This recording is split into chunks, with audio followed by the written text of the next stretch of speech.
This Roland Boutique, and I'm not going to try and pronounce the name, is a small battery-powered or USB-powered polyphonic synthesizer. It has 4 voices that emulates the classic JUNO-60 and JUNO-106. I don't have much experience with either of those synths, and frankly I'm not a big fan of them at all, or any classic synth for that matter. And now is the time to write an angry comment about that. I'll just wait here. Oh, that took a really long time to write, so yeah, I'll be sure to read it. This little synth sports 1 digital oscillator, 2 different chorus types, 1 delay, arpeggiator, chord mode, and you can play those small buttons like a keyboard, and it also transmits audio over USB, which is very handy. On the back here there's a little speaker, there's also a connector for Roland's Boutique keyboards, and there's a battery compartment that I failed to record a video of. And if you're like me and you really dislike this material, the fingerprint magnet glossy finish, hit the thumbs up so I know I'm not alone. So in this review I just want to make some music using the new Boutique here together with the MC707. Just kind of showing you what it sounds like, what it's capable of. So I won't go through every single feature. To be honest, it's very much what you see is what you get. A few features are hidden beneath commands, for example, changing the waveform of the LFO. So here on the MC, I have a little arpeggio running.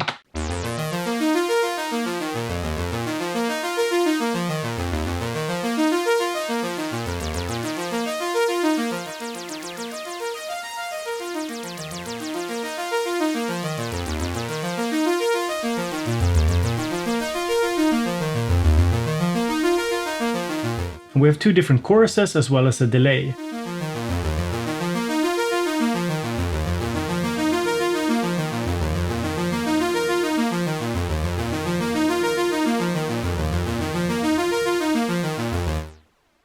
So the arpeggiator has an octave range of 1 to 3 here, and you can go up and down, as well as change the rate, turn it on and off. You can also play using the keyboard. So when I record this arpeggio using the MC707, and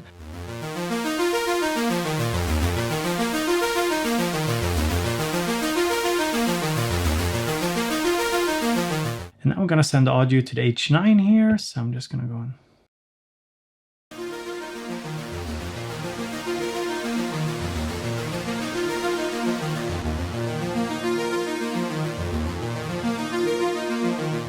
Now let's create a little bass sound.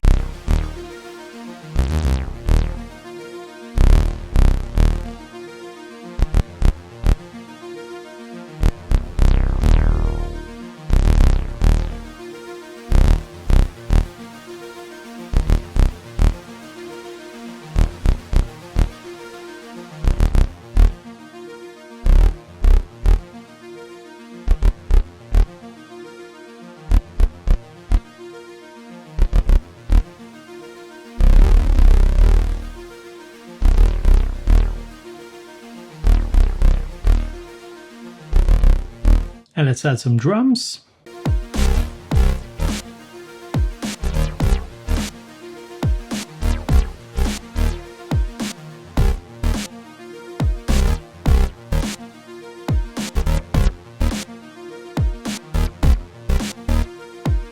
So let's record the bass line into another looper.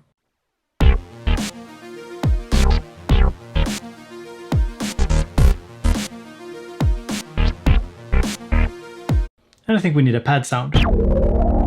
This won't do, so let's do a sawtooth pad here.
think we have something here. Let's record it into a looper.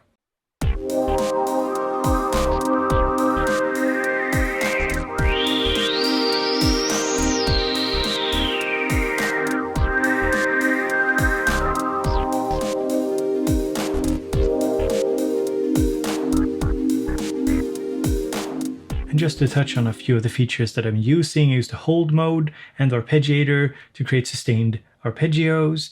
I've been using LFO here, so you have rate and delay time. Delay time means that the LFO kicks in after a little while, it sort of fades in. And I'm using the LFO here to impact the pitch of the oscillator.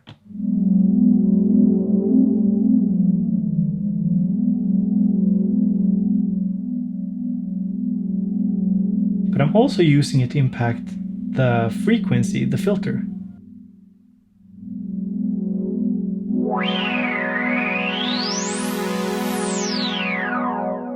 I'm also using the envelope setting to impact the filter, as well as shaping the sound, the amplitude. And I also have some high pass filter for this sound, and I'm using some noise, a bit of sub, and I also have all three of the oscillators engaged, the sub oscillator, the sawtooth here, and this little square wave or pulse wave.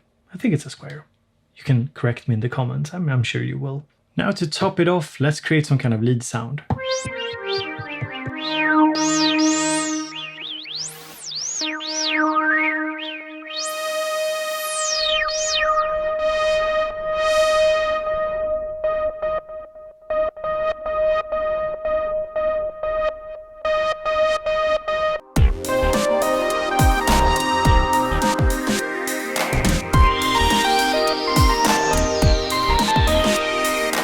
I think I got something here.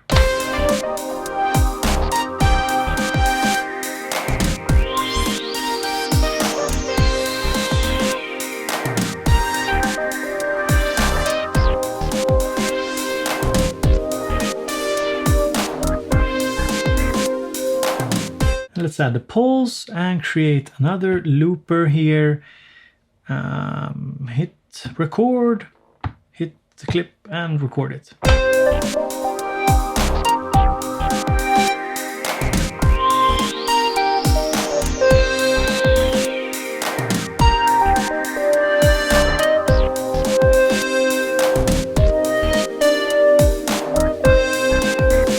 So I made a little bit here using only sounds from the JUNO here, except for the drums. Let's pull them down, you can just listen to them one by one.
As mentioned earlier in the video, you can use this boutique as an audio interface. Plug it in using micro USB, install drivers, and it should show up as a 2-input, 2-output interface. I tried it with Cubase and I got surprisingly good latency performance considering it's a synth and not an audio interface.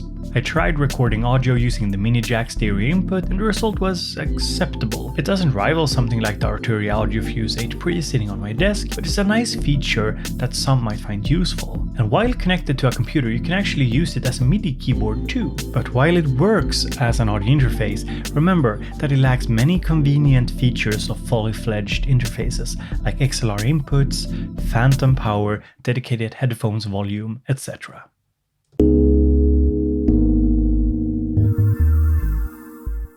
So that's the new Roland Boutique. But what do I think about it? Well, here's my opinion.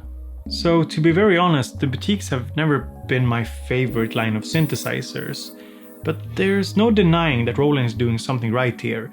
The price is right, the sound is there, there's a lot of convenient modern features, you have hardware control, but you have digital sound and sound over USB and small form factor, battery, so it's portable, doesn't take up much space on your desk. And I have plenty of friends who really like them, and I can see why, but it's just not for me. As you might have gathered from the intro of this video, I don't really care that much about the likeness to the original JUNO. But the likeness is there, and if you want to see a really good comparison between this one and the original JUNO-60, my friend Lupop has a video over on his channel that you can go and check out, and TLDR, this holds up very well against the original. Of course it's not, completely the same, but it holds up well. So what kind of alternatives are there? Well, Roland has their own much underrated synth, the SEO2, made in collaboration with Studio Electronics, and I have it here. It's actually one of my favorite synths sound-wise. It really sounds good, has really old school tone, so that's a good, analog counterpart. Then we of course have the Behringer clones. Those are small form factor, very accessible, priced very well. We also have the Uno synth and Uno drum, small, portable, analog, and we have the Korg Volca keys. It's not a favorite of mine, I have it here, but it does have a distinct character to its sound as well, worth checking out. Korg Monologue is actually also a pretty good example of a portable synth analog that could compare pretty well to the Boutique series. Now remember that when you're buying a budget analog, it's usually one voice, so you can't do chords. So that's a strength of the Boutiques, small form factor polyphonic synths. And speaking of polyphony, when it comes to digital alternatives, I feel that there's even less there. Sure, you have the Yamaha Rephase series, but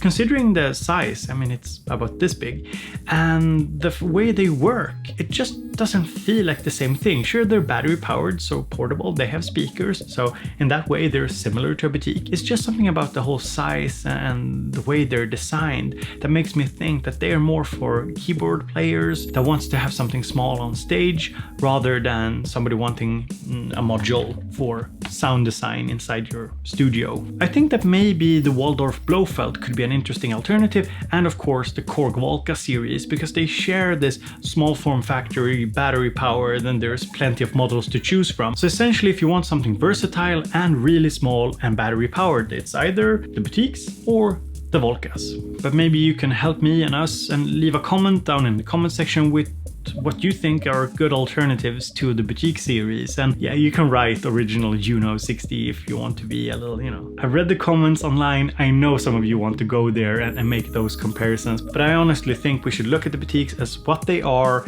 A lot of people love them for what they are and not for what they're not.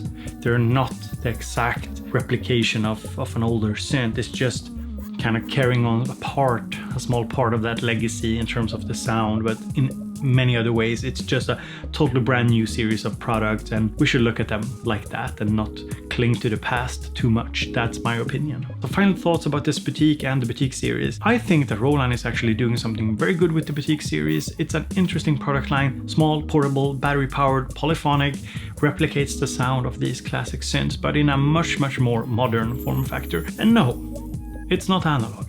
And no, it's not a perfect replication. But not everybody wants an analog synth either. Not everybody wants the warm-up time, the lack of presets, the lack of USB audio. So I think they're doing something right. But maybe it's not for you, or maybe it is. Leave a comment down below letting me know. So thank you so much for watching this little synth review. If you like videos about stuff that makes bleeps and bloops, you should subscribe to my channel, hit that bell button so that you get a notification when I upload, because I have a lot more synth videos coming.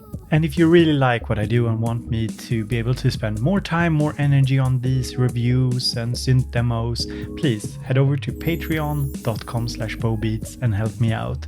A few dollars a month goes a long way to supporting the channel.